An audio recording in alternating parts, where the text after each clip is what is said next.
We don't fall in love with the person. We fall in love with what they represent to us. Carl Jung.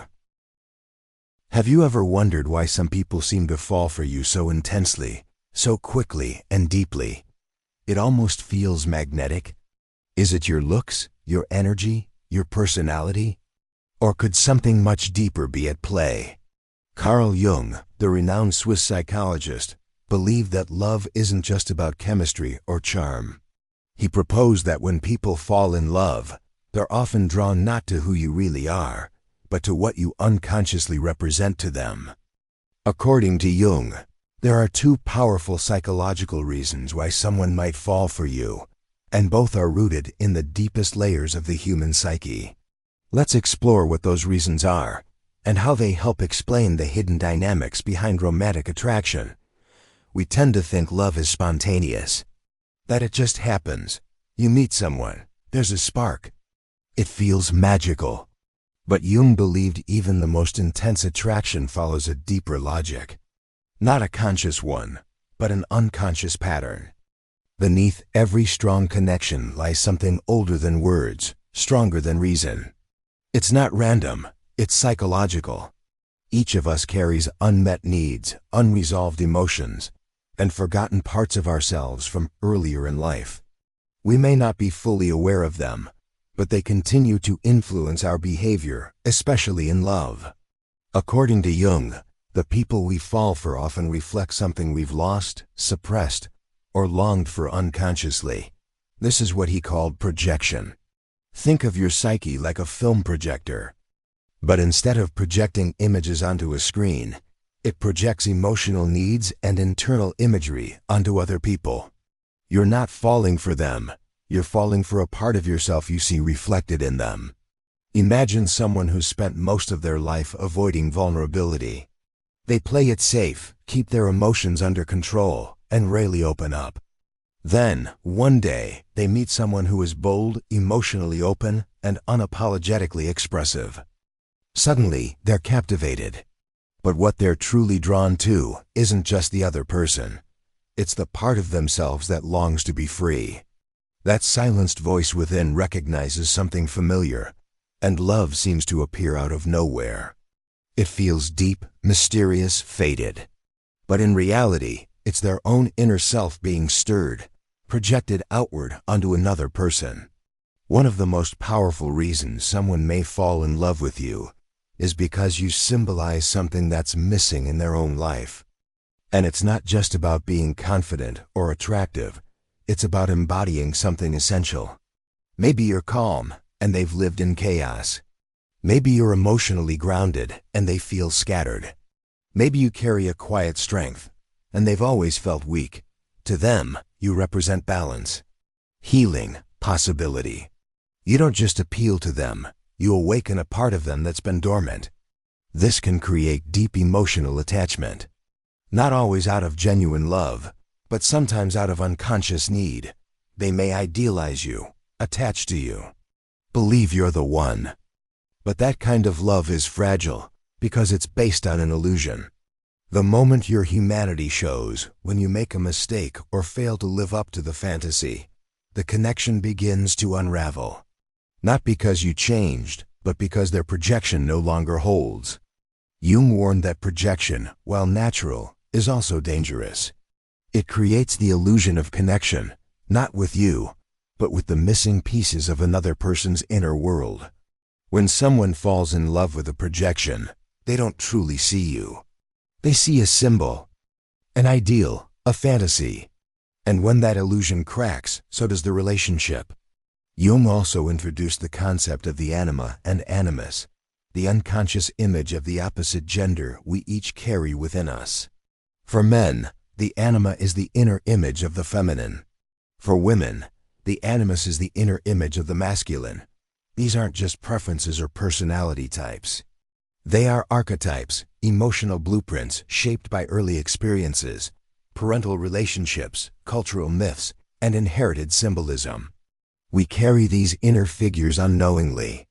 And then, one day, we meet someone who matches that internal image almost perfectly. When that happens, the attraction can be overwhelming. It may feel like destiny, like soul recognition, like you've known them forever, even if you've just met. But Jung would caution, this isn't necessarily fate. It's your psyche projecting its own blueprint onto another person. This is the second core reason someone may fall in love with you. You resemble the internal image they've been carrying, sometimes for years, without even realizing it. It may not be your appearance or behavior, it's your essence. The energy you radiate. The emotional tone you bring into the room. You activate a psychological pattern that's been waiting to be awakened. You become the key that fits the emotional lock they've carried their whole life. That's why the attraction can feel so immediate and so intense. It's not really about you. It's about what you symbolize in their inner world. None of this makes love any less real. It just helps us see it more clearly. So the next time someone falls for you, ask, what might I be representing to them? Are they seeing me, or just a reflection of something they're missing? Is this connection grounded in reality, or built on projection? And just as importantly, am I projecting onto them? Real love begins when two people can meet each other without illusions, without expecting the other to complete them, rescue them, or fix something inside them. When both people can see one another clearly, without fantasy or fear. Love becomes not just emotional, but transformational. There's a strange and beautiful thing that happens when we fall in love. We think it's about the other person, their charm, their warmth, their presence. But more often than not, it's not them we're falling for. It's the image our mind has created, long before they even entered the picture. You see, love often begins not with clarity, but with projection. We don't just see the person standing in front of us. We see someone we've been waiting for, someone who fits a role, a shape, an idea that lives deep inside us. Carl Jung called this a projection of the inner image. It's like casting someone in a role from a movie your subconscious has been writing for years. A role shaped by hope, longing, memories, and unmet needs. And suddenly, that person becomes the one, not because of who they truly are, but because of what they represent to your inner world. But here's the tricky part. Eventually, the mask falls. The real person begins to show, with all their imperfections, contradictions, and complexity. And what once felt divine now feels human.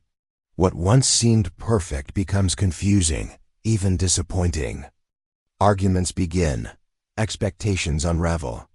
The illusion can no longer carry the weight of reality. This is why so many passionate relationships, the ones that start with fireworks and soul-deep connection, end in confusion or collapse.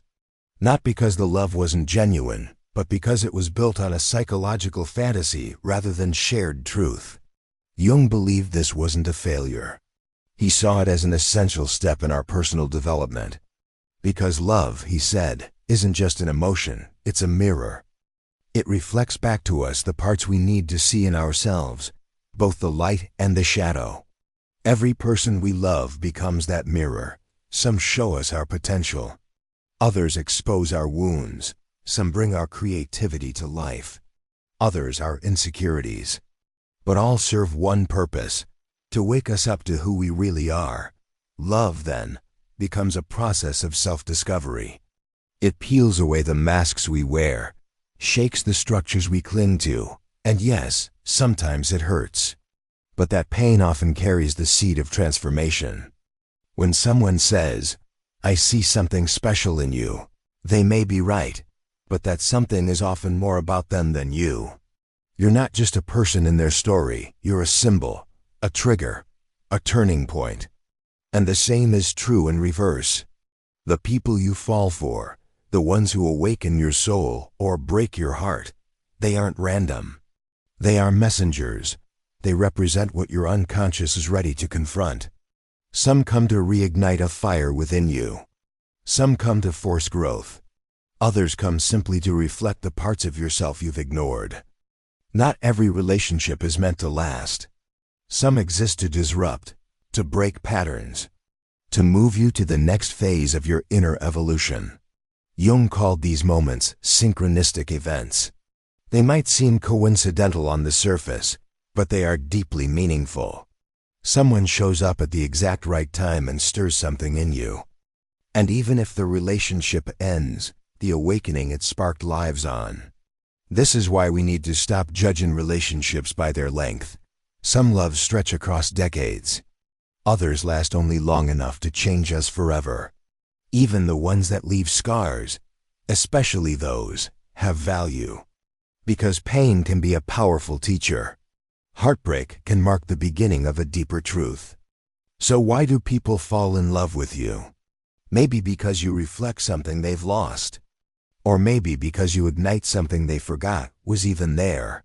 In both cases, the love isn't entirely about you. It's about what's trying to evolve inside them, and the same goes for you. You fall in love with people who mirror what you lack, who resemble your inner images, who, whether they know it or not, carry the key to the next stage of your growth.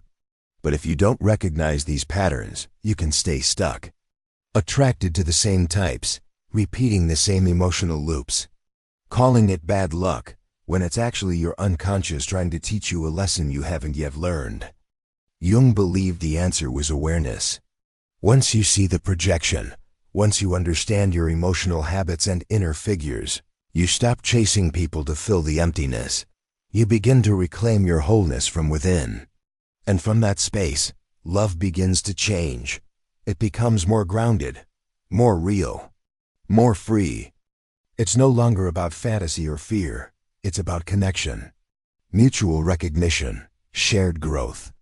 Because in the end, the deepest love isn't about finding someone perfect. It's about becoming the kind of person who can love openly, consciously, and without illusions. You don't just fall in love with others. You fall in love with the version of yourself they help you access. That's the part that stays, even after they're gone. So the next time you feel drawn to someone, or someone falls in love with you, ask yourself, what part of me is waking up right now? What truth is trying to come into the light? Because love, through Jung's eyes, is never just about them. It's always, always, a path back to yourself. If this message resonates with you, take a moment to reflect. Who have you loved not for who they were, but for what they awakened in you? And if you've found value in this video, please consider subscribing to the channel. Your support helps us create more thoughtful content about psychology, relationships, and the inner journey.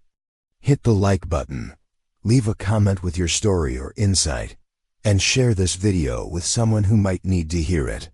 We're building a community of conscious thinkers, and we'd love to have you with us.